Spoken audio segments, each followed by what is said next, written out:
Hey everyone, so I thought I would do kind of a collective video on just some different things that I've been doing in-game.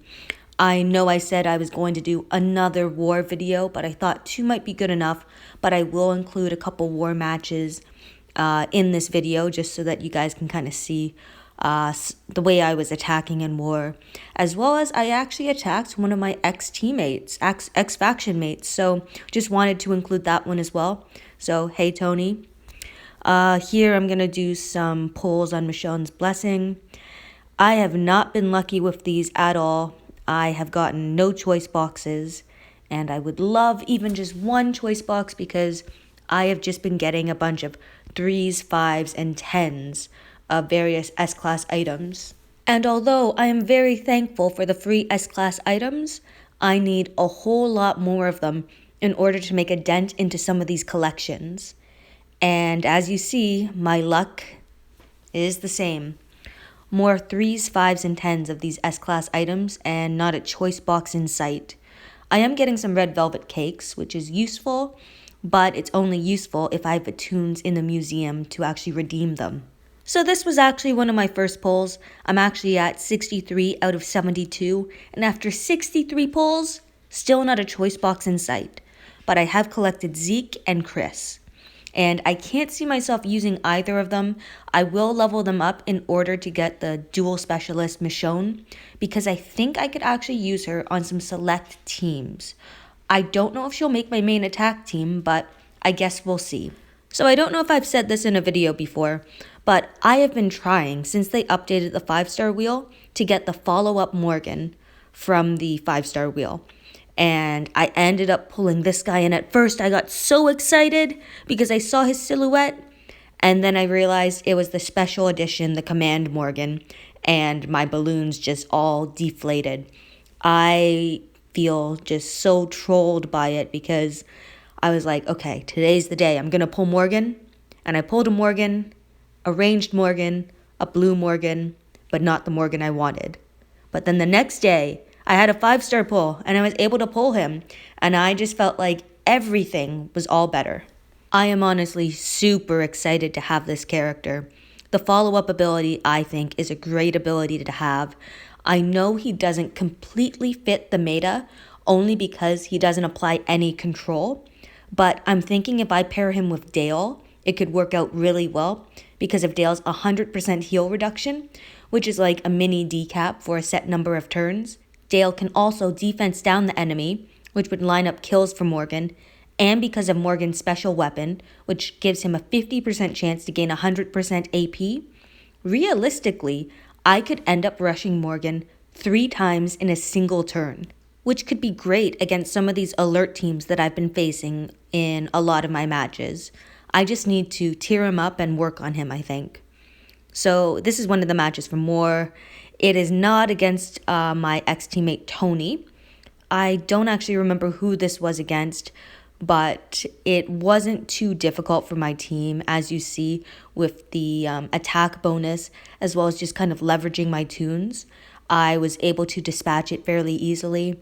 Again, I'll say Kapoor is kind of irritating just because of how tanky he is and his active skill, that healing. I really need to apply 100% heal reduction in order to prevent that and reduce the number of turns it takes to kill someone with a Kapoor on defense. Okay, and here it is. So this next one, when we were facing Nightmare, this is my ex-faction mate. They run a fast rushing defense team, but I found it a little squishy. I don't think it would be as squishy if I didn't have a plus 20% attack, but it made for a nice quick match for me. I did end up being destroyed as soon as I came out of this match, so at least I got some points, but there's not much you can do in some cases because I'm pretty sure I was General A almost all of war, and because most factions use the attacking pattern General A, Group A, General B, Group B, or do the General A, General B, Group B, Group A in order to eliminate the general first because of the bonus that the general gives the faction mates.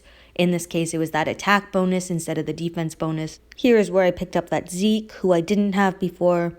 I'm only going to level him in order to get Michonne. This is a new mod that I ended up getting. It's a defense when disarmed. So I'm going to put that on one of my human shields for now because they oftentimes are disarmed, obviously because the opponent is forced to attack them. So only downside was it wasn't a platinum mod. This week I was also able to claim my first Laopo. So I'm pretty excited about that. I want to get her up to a 6-star because I have an idea on how to use her against Dr. Stevens' teams, and I just want to test it out just to see if my theory is correct. It's just with her active skill being exhaust for, I think it's 225. So for every 10% AP that is gained by the enemy in an unnatural way, so Dr. Stevens is a prime example. The yellow governor, who gains 100% AP every time he rushes to slow down the enemy, is another great example. So for instance, 225 times 10, if it's 100% AP, is 2,250 MAME damage applied to the character who gains 100% AP, in this case, Dr. Stevens. So I'm thinking about actually making a team that is full on control, but without a disarm toon potentially, and using exhaust first with Laopo, and then attacking Dr. Stevens on purpose in order to cause the AP gain of potentially 40% to 2 other toons, and seeing if there's some toons that I would be able to kill right off the bat, just because they might have higher defense, and then bleed resist and maim resist.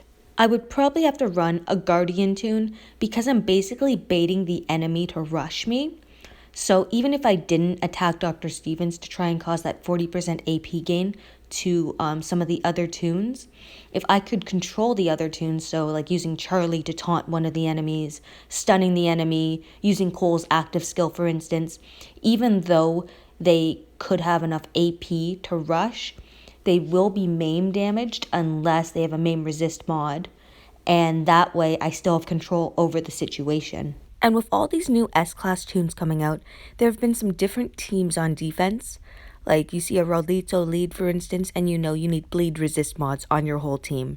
There's just a lot of different teams that you have to be adaptable for now, so I think I'll go back up to 4 or 5 attack teams. So here I'm just looking at the odds in the supply depot for survival markers. There's a 7% chance of getting a platinum mod, and those odds are not great.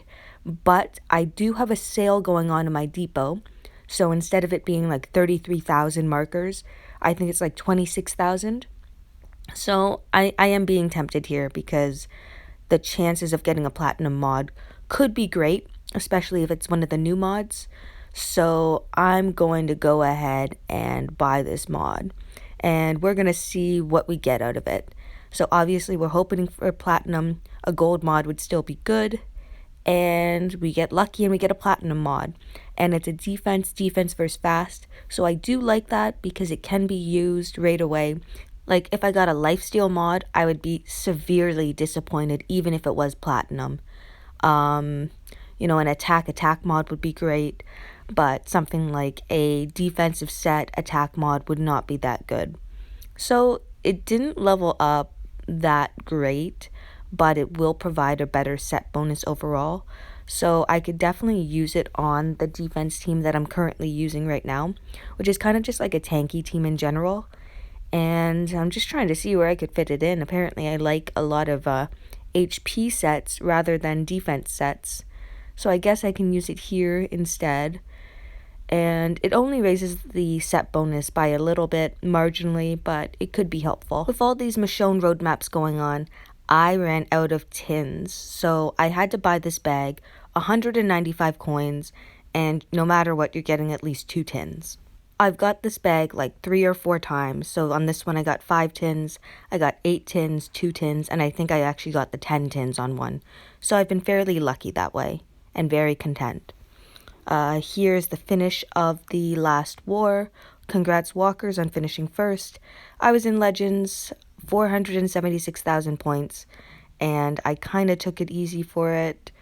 But when you war in a lower level faction than what you're used to, you're probably going to score pretty high. So Twilight Princess actually ended in 8th, so I'm super, super proud of them. And I have rejoined them since then, and we'll be competing with them in the following wars leading up to WOC. I'm hoping that we're going to make it, so only time will tell on that note. Now, here's me kind of test running a new offensive team that I put together. It isn't perfect just because like Morgan's only tier 2, level 1, for instance, and Priya is still just the normal like 6-star Priya. It's not an S-class Priya, but I kind of just wanted to test out how this team would work against a typical red team. Well, kind of atypical now. You see a lot more S classes in these teams, but for the sake of this video, this is kind of a standard team that a lot of players can see. And so far, I am loving the results of it. I like Morgan's follow-up ability a lot. Having the opportunity to continue rushing is great, and it gives me the opportunity to kill teams a little bit faster, in my opinion, because the blue team that I was using before is a little more defensive. So by being able to use a team that has a bit more grit to it, like using Priya, her rush is great. Having Morgan, who can rush up to 3 times a turn when I'm running a command toon, that is also super effective. I am really happy with the results of this team, and I can't wait to actually level it up and potentially move in some new characters that could benefit this team even more. There is definitely a fine line with this team for being able to control the enemy but also apply enough damage, and Dale is really the anchor of this team, in my opinion. Here you get to see that I finally ascended my Laopo, which is super exciting for me because I can start using her against Dr. Stevens. But for that, I also need to get some more trainers because I am out of Liliths and Ulysses. Somehow, some way, I'm out of both. So it's going to be a while till I can actually use her. But when I can get her up to speed, I will be super excited. Now, I know by now you guys have all seen in the museum, Scopely added some new comic book collections. So this one, 10 comic books and either 300 S-Class items or 10 war tins. Now this is very appealing to a lot of people because that's quite a bit of S-Class items in my opinion.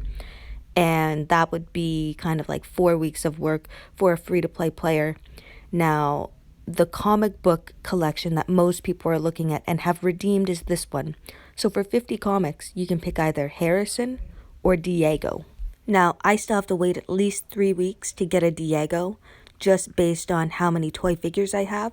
And this is an awesome toon, a great leader, one of the best leaders out there.